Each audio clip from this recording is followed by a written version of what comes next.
الحنين.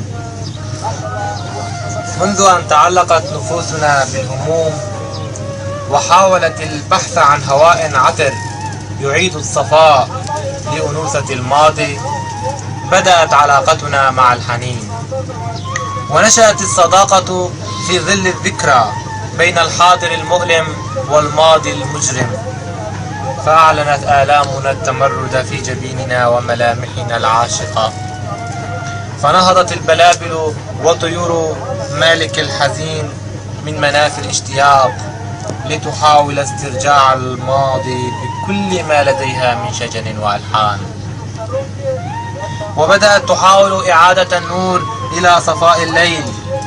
الحنين هو الهواء النقي البارد في أعماقنا الملتهبة، والذي لا نحب أن يفارقنا كي لا تضيع ذرات أحاسيسنا بين تراث العدم وفي أنقاض الكواليس الحيراء، لكي لا تعبث الآمال الحاضرة بقناعاتنا الغابرة، كي لا تضيع طموحاتنا في عالم كوني مزدحم.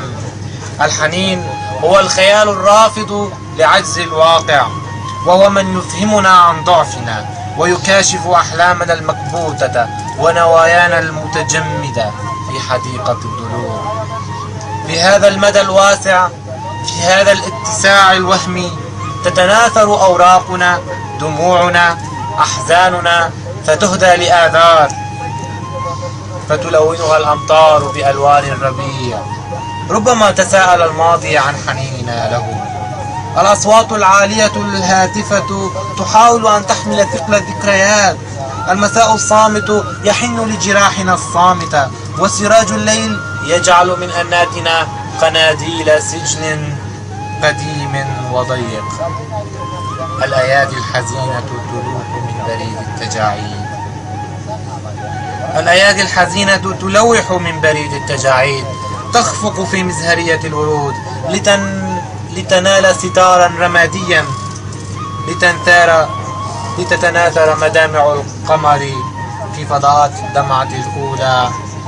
الحنين يزهر في أواخر الجفاف، يطلع من صدى التنهد والتشرد ليخفق من فجيعة الموت البطيء، وليجعل من مساءات الضجيج معابد ياسمين متفتح. تنتظر المرافئ عودة الأحبة فتختزن الابتسامة من أجل أن يجيء الوعد الجذاب، من أجل أن تتدفق أصالة الخيبة. الحنين يزرع على ضفاف الابتسامة بذور كآبة صادقة ومشاتل وردة مراهقة تدخل في ميعة البراءة مثل قطرة الندى الباسمة.